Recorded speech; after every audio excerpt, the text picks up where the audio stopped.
Ah yes, the high-tech running gear of the Chevy Volt with the style and technology of a Cadillac. But is it really the peanut butter and chocolate experience they promise? Or more like peanut butter and caviar? Yeah. Let's drive the 2014 Cadillac ELR and check the tech. So what is an ELR? Well, it's a compact car, same class as a Honda Civic or a VW Golf. And while it is a sibling to the Chevy Volt, it's actually 11 inches longer, although you wouldn't know it judging by this stubby nose under that aluminum hood. The rest of the car seems to be a shrunken down CTS coupe. Overall, the presentation's a little too much like a little bronzed baby shoe. Do they still do that? First off, the cabin of this ELR fits its top-of-the-line image. Very futuristic. They've really sleeked out the Cadillac look, and of course, no mechanical gauges anywhere in the car. Also, notice what else is missing? Look around for a second.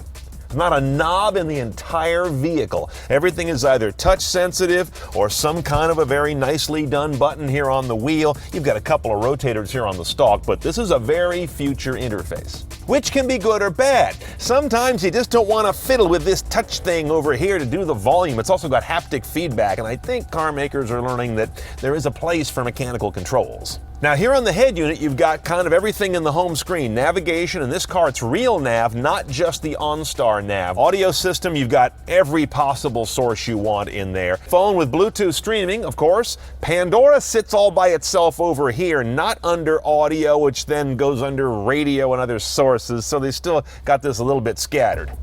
Here's where things get a little bit tech for tech's sake, though, and it's a theme we're going to see around the cabin. Now, there's the radio. I just went to it, and I'm seeing it with all of its full information. Now, give it a second.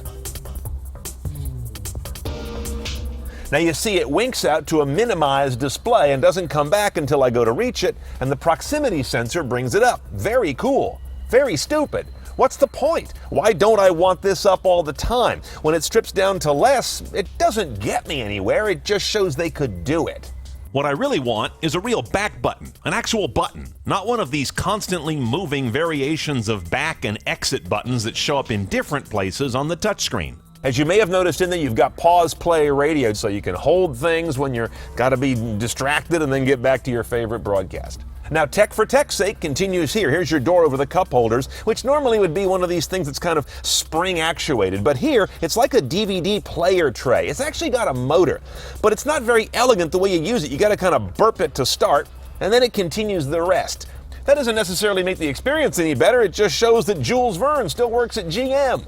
Ditto for the glove box door. I don't need a button over here to operate a servo to open the glove box, which also when my hand goes to that button, Re-proximity senses the radio for no reason. Things are a little better on the instrument panel over here. On the left side, you see your battery charge indicator. On the right is your gasoline level indicator. And then you've got 4 different instrument panels you can choose from. You've got Classic, Modern, Classic Enhanced, and Modern Enhanced. I'm not sure I need 4, but they are meaningfully different. Maybe split those 2 across 2. You get a lot of good information in there about the vehicle, how you're driving. It's good coaching. I especially like that gauge on the left that shows you how you're accelerating, but also how you're braking. It's a key tool to teach you momentum conservation, which is really important to gain the most out of your car's energy source, whatever it is. Now, in light of all this futuristic dash, it's kind of surprising to see a very traditional-looking PRNDL automatic-style drive selector, really more than a transmission control. Rear view camera is of course standard. It just gives you trajectory. It doesn't have any multi-views. There's no forward cam, there's no around cam. And then underneath the mode control is your whole driving personality. You start off in Tour, which is your basic comfort mode. Sport's going to make the accelerator, steering, and suspension more aggressive. And then Mountain is going to make a more aggressive recharge profile because it knows you're going to be going up a grade quite a bit. Finally, you've got paddles on the wheel. What these guys do is do adaptive on-demand regeneration. So when you pull on one of these, you go into heavy regen. It drags the car back, kind of like compression braking in a combustion engine, but in this case, it's more aggressively using the regen of the motor-engine combo to charge the battery more and allows you to put some drag on the car. It's either great if you're going down a hill or if you want to do some cornering and use this as kind of your braking to turn in. It can be used different ways. I don't think many drivers are going to think about it that way. Now under the stubby aluminum hood, you've got basically a hotted up Voltec power system here. This is a 1.4-liter lean burn gas engine, which is basically there to drive a generator to juice up the big old battery that will then drive a 55 kilowatt traction motor that really moves the car. Front wheel drive, no all-wheel drive option on this guy. We're looking at numbers that are 181 total horsepower, 295 foot-pounds of torque. Remember, it's electric, very torquey thing by its nature. The whole machine weighs 4,050 pounds, 0 to 60 in 7.9 respectable seconds. Now some fuel economy numbers. It gets a little odd here. 82 mpge when you're running in electric mode, and you've got 37 miles of pure electric range on a full charge, by the way. And then you get 35 mpg when you're running with the gas engine fired, generating juice as it goes to run the electric motor. It's a dual mode situation on these range extenders. Your total range, gas and electric combined, is 345 miles. And charging's funny on these cars. It's 4 to 5 hours for a full charge from flat on a level 2 240 volt charger. But remember, this isn't strictly a battery electric car. As long as you have gas, it'll make electricity and run itself. So it doesn't have range anxiety. Now the first thing I notice in the ELR is the most atrocious brake pedal feel I've ever driven. It kind of comes on in two stages that are both kind of hard to modulate smoothly. The first one is just operating regen, it feels like. And then as you push further, then the service brakes kick in, but they kind of kick in like that, like they go over a notch. I mean, really awful.